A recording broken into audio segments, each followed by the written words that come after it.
The never-ending cycle continues. Every time I pick a current Spurs player, they end up leaving the fucking team. But this time, it happens to be Devontae Graham going back to the team where he started his NBA career, the Charlotte Hornets. Hey YouTube, what's going on? Mark here. Happy Monday to all, and this is the second and final full week of the halfway point of Season 4 of Fun in the Sun, aka the 2024 Sandy Ridge Redemption, as the tip of the iceberg, as in the end of the road, and the light at the end of the tunnel, like, you know, the checkered flag, the finish line, is the Emma Bachman's grad party this Saturday, and potentially Brook Park home days the next day. So, therefore, I will have, well, the grad party is a go. You will be seeing that. I will be recording that, and it'll probably be, you know, uploaded, you know, late Sunday, Saturday night, early Sunday. The home days I'm gonna address in tomorrow's news update video because you know, in terms of the Uber and who's going to be who's going to be taking me has changed. You know, because you know the old say, you know how they say a lot can change between a huge, you know, time gap in between months. You know, at one point it was looking potential. I probably wouldn't be able to make it to the grad party, but I waited until the time was right, you know, to make sure it was, you know, I actually had a ride available. So therefore, I have a doctor appointment early in the morning on Saturday at 11. My mom and my dad might do something to kill some time, like grab something to eat. But all in all, I think we're gonna be in good shape on Saturday. Sunday is what I'm worried about, because remember, well, I'll save it for tomorrow's video, but which is another news update. But anyway, the elephant of the room: the Spurs making moves in San Antonio to, like, you know, to make up for that Dillingham blunder. So as you all may have heard and may already know, this CP3 signing in San Antonio is officially official. Now, you guys may be wondering, Mark, how you feeling about this? Well, I'll get to the point in a minute, because first of all, at one point I hated him after and was, you know, and was mad at him, and at one point, you know, and put two and two together, I called him CP0 for that series winning shot against us in Game 7 again in the first round, in the, you know, when he was on the Clippers. You know, Tim Duncan's, you know, penultimate season, his 18th of 19 Hall of Fame, last year's Hall of Fame season, 19 season of his Hall of Fame career with the Spurs. You know, the last year he wasn't like remotely good, because keep in mind the next year he was washed up. It was a shell of his former self. And Kawhi, you know, he that shall not be named, the traitor and the imposter, and Bruce Bowen's number, you know, had to carry the load, and Parker and Ginobili were lucky to have a little bit left in the tank, where Duncan didn't have anything left, because Parker and Ginobili were a little bit more durable than Duncan. And of course, we all know Duncan was more durable than David Robinson, as we all know, considering, you know, how longer they lasted and how much they had left in the tank, you know, as they got towards the end of their careers, you know. And it's too early to see how we'll see it with Wembanyama, because by then I'll be in my 40s and 50s, but we'll get there with some patience. But, you know, considering, you know, I called him CP0 because, you know, not only that, you know, when we got to the second round against the future cheating McDouchebag, you know, the Houston Rockets, a team he later played for as himself, he choked away a 3-1 series lead. He finally got to the conference finals one year and still couldn't get the job done. And then he goes to the finals with the Suns, and COVID shortened season, where it went from 82 games to 72 games, and the season did get done to early mid-July with the finals, where he got this close to a ring but not there, because Giannis carried the now, you know, king of bitching it up, who is now bitching it up in prison where he fucking belongs, and more importantly, out of the fucking league where he belongs. So therefore, yeah, who could forget that time to be alive? So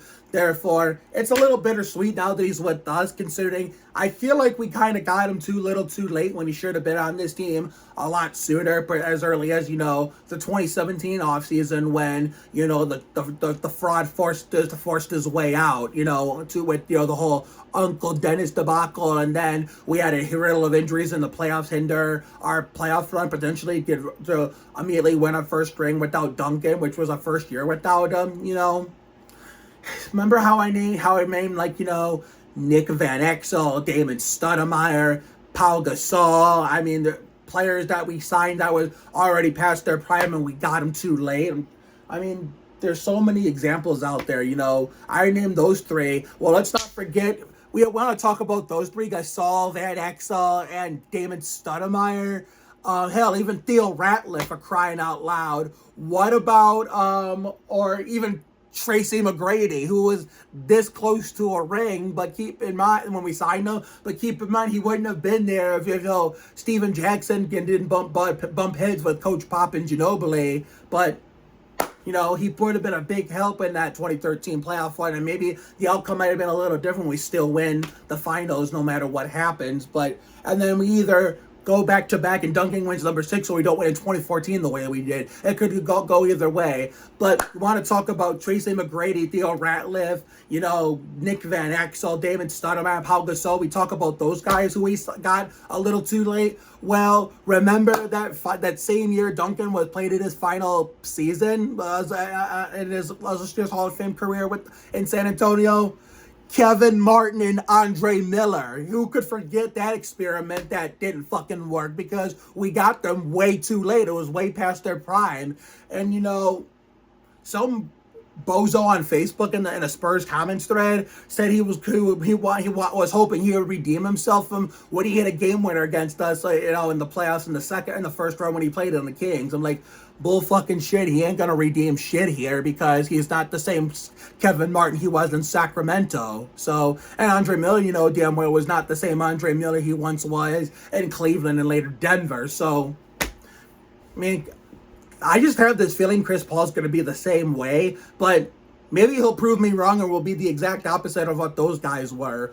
Only time will tell, and I will address the whole Harrison Barnes is a good pickup, Harrison Barnes. I'm gonna address a little quirk about how we got him in tomorrow's news update video, but he's pretty damn good too. So therefore, yeah, it's a good pickup. He's like a small forward, something that, he could be in the front court with, Wemby and whoever's at power forward, We still got to figure things out. I'm counting on Brian Wright and Pop in the front office to keep their foot on the gas, and not make any fuck-ups after the whole Dillingham blunder in the draft, because I remember being excited about getting him, and people on TikTok predicted we get him, and we gave him up, and I was pissed. But that's a whole nother tangent for another day, another video.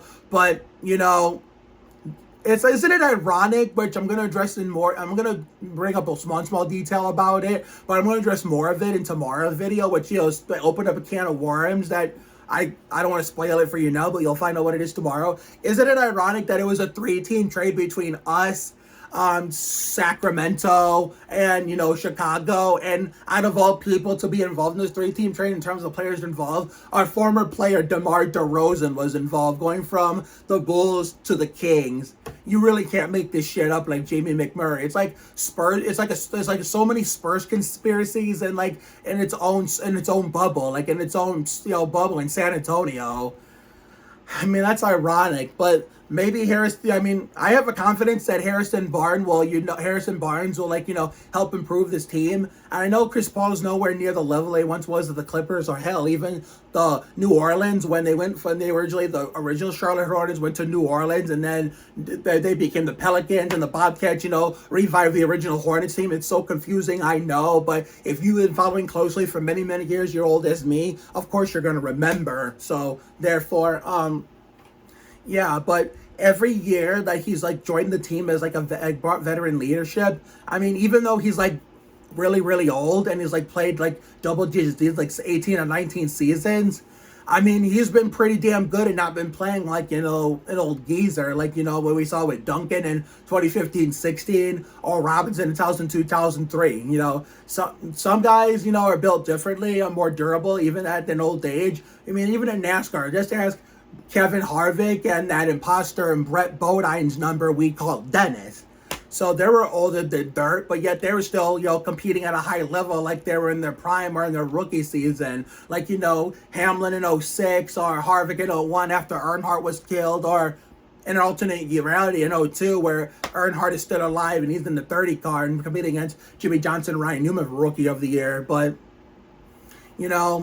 not old guys play like they're old. Some of them still play at an elite level. It happens in every sport. Basketball, NASCAR, baseball, hockey, and of course the most overhyped and overrated sport in America we call the NFL. You know, the only football that matters to me is like, high school football or any kind of football my friends in school and my real life friends in school are in. The Friday Night Lights and the third and all that other good shit. The NFL and the UFL and college football is nothing on actual school football, what might seem, but you see your real life friends in each and every day, the ones that are still in school, compared to you being like, an old man. Well, not an old man, but you know what I mean. I'm a lot older compared to them, but Chris Paul will probably prove a lot of people, including myself, wrong. So we're just gonna have to wait and see if that trend continues, because he made Phoenix better, he made Golden State better, he made Houston better before the whole Cheetah McDouchebag thing with the whole Colin McIntyre birthday miracle with Lonnie Walker and all that shit.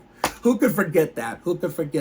But unfortunately, in the mix of all that, picking up CP3 and signing Harrison Barnes, unfortunately, the man that that led us to the promised land against the defending champion Denver Nuggets, Devontae Graham has set off into the sunset, back to where he started his career at Charlotte. And let me tell you something. I picked him as one of my. This is why I don't pick, ever since Duncan retired. I don't fuck with current players. You mean Jonathan Simmons? I gave it a shot, but he ended up leaving. Now he's out of the league. Living La Vida Luka Samanic, I tried him, and after he tore that shit up like Terry Labonte against the Knicks during that same 2020-2021 season, and that shit didn't work. I mean, Zach Attack is on the hot, Collins on the hot seat. Trey Jones is like a 50-50. Mamu is like this close to leaving. So if any of those three leave, I'll go follow Devontae out the door. Just so you know, I am done with current players. So for those who bitched about it at me on TikTok back in 2020, 2021, when I was starting to become famous, I hope you're happy, because every time I pick a current player, they leave. There's no loyalty like there was with Duncan or even Robinson or Ginobili, or in an alternate universe, Parker, where he stayed on the 2019 team and Murray never gets hurt, and they figured that shit out about the starting point guard position. So therefore, I was hoping we would stay for. Of course, you know me. Sometimes I could be a little biased towards the athletes I root for in NASCAR and basketball, but I was slightly hoping we give him my slim chance so he could show us what it was really made of next year. Mamu as well. But Mamu's on the hot seat, so is Zach Attack Collins. I haven't heard anything about Zach Attack Collins, but unfortunately, I haven't heard nothing about Trey Jones either, but Mamu, unfortunately, is on the hot seat. So, therefore, we got to keep an eye on him, and I will be addressing that if he decides to leave or stay, or if he is forced to leave, even if he wants to stay. But Devontae, I know he didn't play all that great and everything. That was because he barely played anyway. And when he was getting all that playing time to end the season, when a bunch of our players went down with injury, he went on a tear and lit it up like Lizzie Green. Outside of that, game winner against Denver, he really, lit a fire under his ass and ended the season strong on a high note. As did Zach Attack and Mamu, which is why I wanted to go on with Mamu, but we'll have to wait and see what happens with him. And then Zach Attack got hurt again with the shoulder injury with his regular season finale against the Pistons during the Samsung Radio Shack 500 at Texas Motor Speedway. So only time will tell with Zach Attack and Trey, but Mamu we got to keep an eye on. And Devontae, I wish you nothing but the best, going back to your original team and picking up where you left off there. But now watch. I know the Hornets aren't a good team, don't get me wrong, but every time a motherfucker leaves any of these modern Spurs team, they go out and go doing crazy shit that, really, really good players are meant to do. Like, they really show what they're made of, but yet they couldn't do that shit for us in San Antonio. DeJounte Murray, Derek White, Lonnie Walker the fourth. I bet you this is going to happen with Devontae, too. Now that he's back in Charlotte, even though Charlotte's not that good of a team anyway, he's probably going to be going on a tear and, playing really, really good and better than he did in San Antonio. And it's like, I hate it here, but luckily we have Wemby to hold down the fort, and hopefully Harrison Barnes can, have a breakout, first season with the Spurs. You just never know what's going to happen next. So therefore, I think that'll wrap it up with this news update video. Tomorrow we will be addressing the official Harrison Barnes signing. How this whole can of worms with DeMar in San Antonio. Okay, like came about along with the possibility of us landing Lorraine Markkinen, and then of course Haley Deegan losing her Busch Grand National ride. It's AM racing, and of course we'll talk about the whole Brook Park situation. So have a good night tonight and a better day tomorrow. Take care, everyone. Good night. I will see you all for the next video, which will be tomorrow's news update video, and I look forward to the Emma Bogman's grad party on Saturday. And I know there's not going to be an upload immediately on Sunday, but we're going to record, if we're able to make it to home days on Sunday, we will be recording lots and lots of episodes with my friends and I, and then we'll be recording more with the family as time goes on, and they'll be filling the void of what we know. When I see the Oliverises again, and if Titi Nancy, well, I know Titi Nancy's going to be there, of course, but if Marilyn happens to show up too, we'll have her fill in the void of what she knows with my dad, because I already have chapter 2 of episode 1 recorded. I just need chapter 1 of episode 1 recorded, and then episode 2...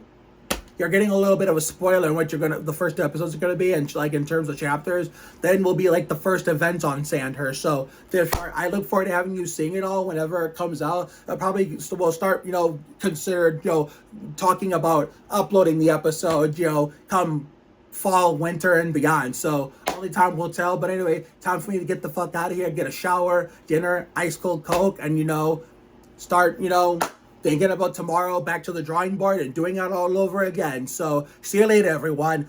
Go Spurs, go Spurs, bitch, oh mama. Oh yeah, I almost forgot about that one San Antonio Spur we signed way past his prime when it was way too late. Antonio McDyess, who could forget this, tiny magical moment he had for us in the 2010-2011 season, dating back to my sophomore year in high school when I lived in the Sandhurst house in Brook Park when I was attending Berea High. Duncan, and this for the win. Oh, they got it, McDyess! I think he may have been late. We'll have to see. McDyess tipped it in. They're calling it good. That's game time. Second shot opportunities will kill you in a situation like this. And his hand was not in the cylinder. Phil Jackson wasn't the greatest of shot by Tim Duncan.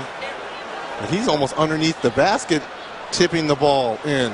Going off, and the horn not sounding. They do count it, and San Antonio wins at the buzzer. This copyrighted broadcast of the National Basketball Association may not be retransmitted, reproduced, rebroadcast, or otherwise distributed or used in any form without the express written consent of the NBA.